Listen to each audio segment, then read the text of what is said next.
Olá, eu sou o Fábio Lizac, estamos aqui de volta com mais uma entrevista com os palestrantes da FATEC Game Week 2017.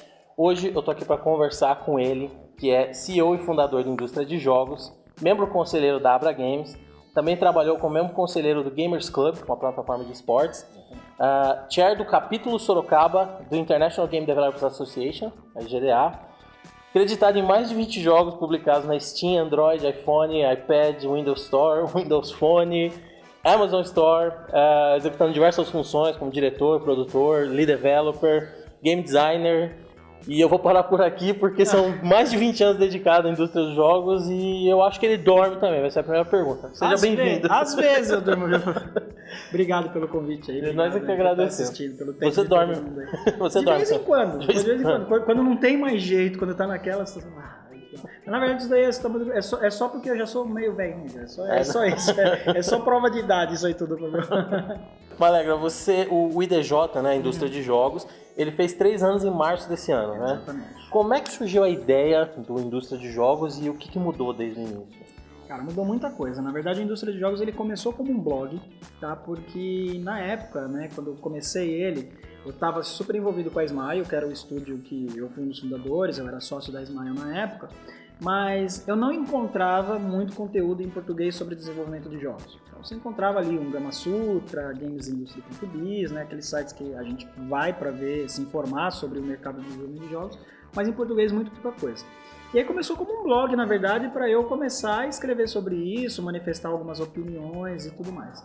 Isso foi crescendo, e aí acabou que eu até, na época, eu achei que o nome BR Jogos não estava representando totalmente, do jeito que parecia que só ia falar de jogos nacionais, mas na verdade era para falar do mercado.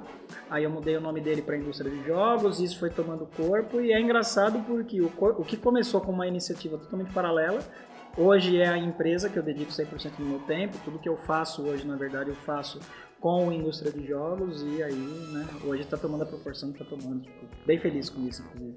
E através da indústria de jogos você acabou se tornando jornalista e youtuber também. Isso foi um passo programado ou foi uma necessidade da indústria que acabou surgindo e você teve que suprir? Não, na verdade, assim, não foi algo programado, foi algo que foi indo para esse lado, né? Não me considero um jornalista de forma alguma. Tanto é que, assim, de verdade, Fabio, eu até entendo mais a indústria de jogos como um hub, na verdade, de conteúdo do que, eventualmente, um canal de notícias ou de jornalismo, né? Eu não tenho problema nenhum, por exemplo, de republicar conteúdo de outros canais, por exemplo, o Drops de Jogos, que eu acho um site fantástico, muito amigo do Pedro Zambarda, do Cal Tóquio.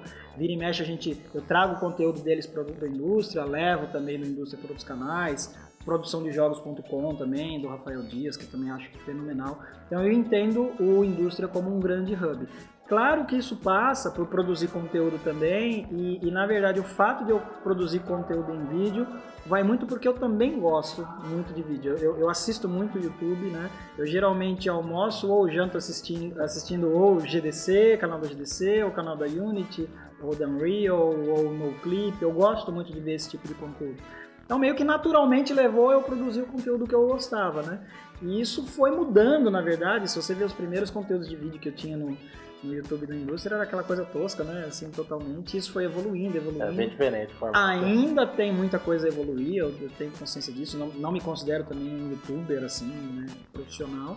Mas, assim, eu acho que ele é um conteúdo que ele é feito com tanta paixão que mesmo com os defeitos técnicos que tem, eventualmente, a galera passa um pano ali e acaba gostando do mesmo jeito. E no cenário atual, você com o seu conhecimento, a experiência que você traz aí, o que está mais em alta? Produção de jogos mobile ou console, PC? Tá. Aqui no Brasil, assim, eu acho que a gente está vendo uma migração grande do pessoal que produzia para mobile produzindo para PC, né? Não que não tenham empresas brasileiras ganhando dinheiro com mobile, tem mais de uma até, que tem um modelo bem interessante. Só que na minha cabeça, Fábio, e eu vejo isso muito pela minha experiência mesmo, do que eu vivi de Smile e produzindo jogos, é que o jogo mobile, ele é aquele jogo que ou você acerta o jackpot e você ganha muito dinheiro, ou você não ganha nada. E a chance de você não ganhar nada é muito grande. E quando você publica para a Steam, às vezes você publica para um nicho específico, também não seja fácil também. A Steam hoje em dia também é uma plataforma que tem muita oferta, então pôs-se o tempo que você passar no Greenlight era garantia de sucesso, lança o jogo e vai vender automaticamente, né? Então você tem que fazer um bom jogo, tem que fazer uma boa campanha de lançamento, mas mesmo você vendendo menos cópia, a chance de pelo menos você recuperar o que você investiu na produção do jogo é maior. A longo prazo. Né? A longo prazo. Então eu acho que isso está se refletindo bastante aí nos estúdios indie brasileiros, o pessoal migrando bastante. E tem muita gente migrando para console também, né? Console era aquela verdade. coisa que era o sonho impossível, né? Na minha geração, você falava, nossa, vou fazer um jogo para Super Nintendo, para Mega Drive, e era, né? Como, né? A gente nem sabia por onde começar. E hoje tem muito estúdio brasileiro também lançando para console e conseguindo um sucesso legal. Ainda falando sobre essa questão, né, da produção de jogos, né? Como você disse, a indústria, a produção de jogos indie, de pequeno porte, acho que não é menosprezar, né? De pequeno porte, ela vem a todo vapor, né? Vem um crescimento franco desde 2008, por aí 2009, quando as soft houses decidiram vir pra cá, né? Ubisoft, o escritório aqui. Sim.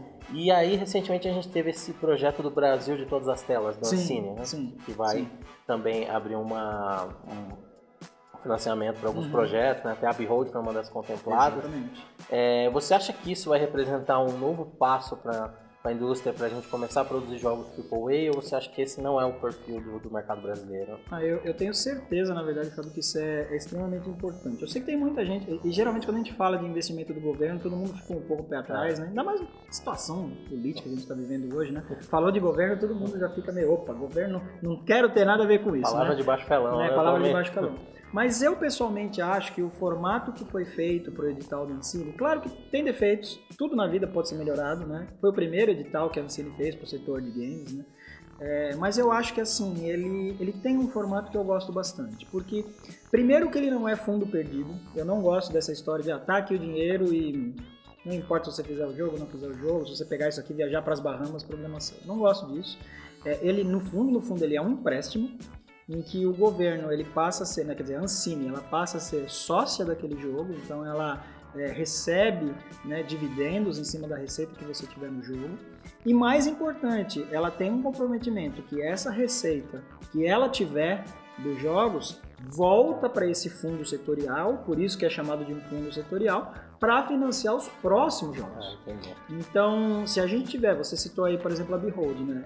A gente tem aí, eu estava brincando isso com um amigo meu, cara, R$1 milhão, que foi o que a Behold levantou para o jogo deles, na mão do Saulo e da Behold, foram 2 jogos, e os dois estúdios que ganharam são extremamente competentes, né? Foi a Behold em Brasília e o pessoal da Diorama Digital de Recife, que fizeram as artes do Horizon Zero Dawn, o modelo do Horizon Zero Dawn. Então, pessoas que estão, um time que está acostumado a fazer jogo AAA já produz para a Sony.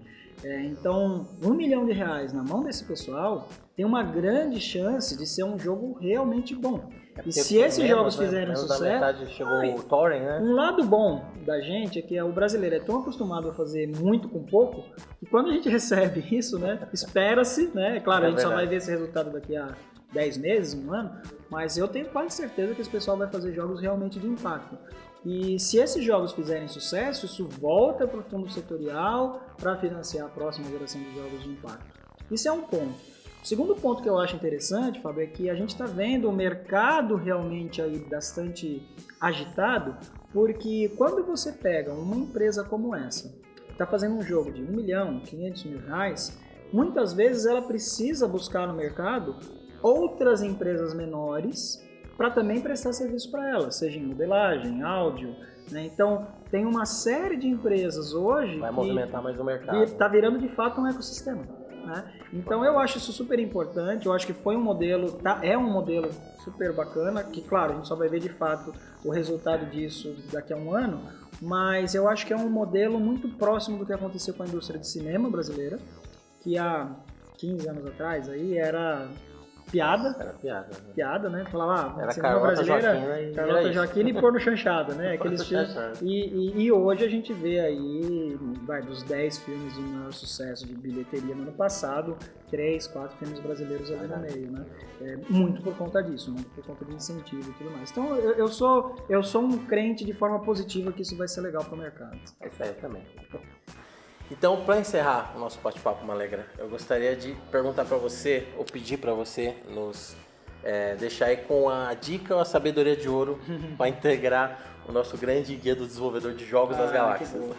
Cara, eu tenho um ponto que assim, eu costumo dizer, Fábio, que a gente trabalha no mercado de entretenimento para a gente também se entreter e ter paixão pelo que a gente faz. Isso é uma coisa engraçada porque assim, eu já sou de uma geração anterior à sua, imagina meus pais, né? E outro dia minha mãe veio falar para mim e falou: filho, mas você trabalha demais e viaja e nunca para em casa e não dorme, né? Isso que você falou. E eu falei para ela um ponto que eu acho que é isso, mãe, eu sonhei a minha vida inteira em fazer isso e agora que eu faço o que eu faço, eu não posso reclamar. Né? E eu acho que isso passa muito por a gente fazer as coisas com paixão. Eu acho que fazer os jogos envolve muita paixão. Quando a gente faz um jogo com amor, isso transparece. Então você pega, por exemplo, o Chroma Squad, que a gente deu o exemplo da Behold. É muito nítido que aquele jogo teve muito amor envolvido, que teve um esmero, né? Que cada detalhezinho ali teve um carinho de quem estava trabalhando com o time. Então eu coloco isso como um ponto principal, mas não esquecendo um ponto que eu falei aqui na palestra, que se você quer fazer isso pelo resto da vida, você tem que pensar como uma carreira. Você tem que ter o amor, mas pensar como um profissional.